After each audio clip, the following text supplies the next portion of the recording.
Welcome to my new blog. Good morning. आज थोडा उशीर उठलो, काल फिरून आलो मग.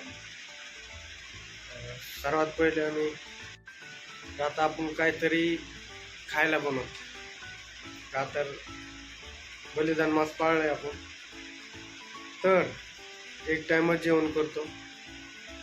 जर बारीच्यानी चप्पल पाळत असतो, पण आता कंपनीमध्ये असल्यामुळं चप्पल म्हणजे बूट आतमध्ये घालून देत नाही. बिना बुटाचं आणि बिना चपलीचं आतमध्ये येऊन देत नाही. म्हणून आपण एक टाइम जेवण पाळलेलं आहे. तुम्ही पण काय पाळलं असेल बलिदान मास कमेंट मध्ये सांगा. कांदा चिरून घेतलेला आहे. गॅस पेटवलेला आहे. तेल तापतंय. तर बनवू आपण पिवळा भात आणि डाळ. तर गरम भात केलेला आहे आणि डाळ पण शिजवलेली.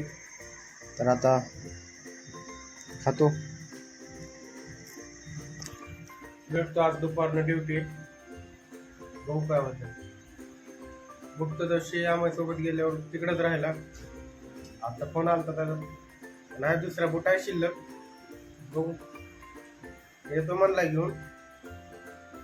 येईन तेव्हा ते घालून जाईल. तोपर्यंत तुम्ही पण नाश्ता करा. फक्त थोड्या वेळ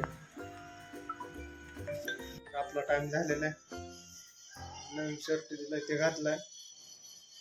आपण बूट त्या दिवशी गेलं तर तुम्हाला म्हणलं ते बूट तिकडच राहिला. आता जुना बूट घातलाय. आता जातो. नवीन वस्तू आल्यावर जुना वस्तू टाकून देऊ नयेत. कधी पण कामाला येऊ शकतात. जसं की हे बूट. भेटू भावांनो. आता निघा तुम्ही. बाय.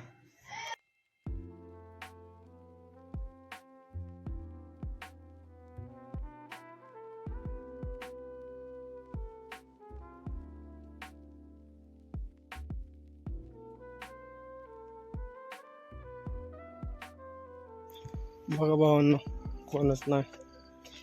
गल्ली एकदम सामसूम राहिलेली आहे. कामावरून जस्ट आलेलं आहे. तर आता भेटून ब्लॉग मध्ये. Good night.